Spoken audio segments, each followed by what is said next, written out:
इतना मेहनत से आयोजन हुआ है नगर पालिका परिषद दशहरा उत्सव समिति के तत्वाधान में उसमें आप अपना अमूल्य योगदान दिए और शानदार आयोजन ऐसा आयोजन छत्तीसगढ़ में कहीं नहीं देखा।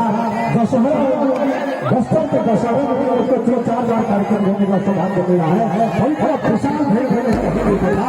ये यहाँ के हमारे नौजवानों का, हमारे हिंद भाई का, राकेश भाई का, सुकुमार बंगाली जी का, संजू भाई का और खास पे सत्य की जीत, बुराई पे अच्छाई की जीत की आज ये पर्व है।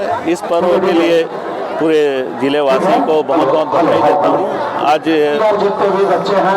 रावण दहन के उत्सव श्री राम जी आ रहे हैं और अभी तुरंत रावण दहन होगा। इस विजयदशमी के पर्व पे आप सबको बहुत बहुत बधाई।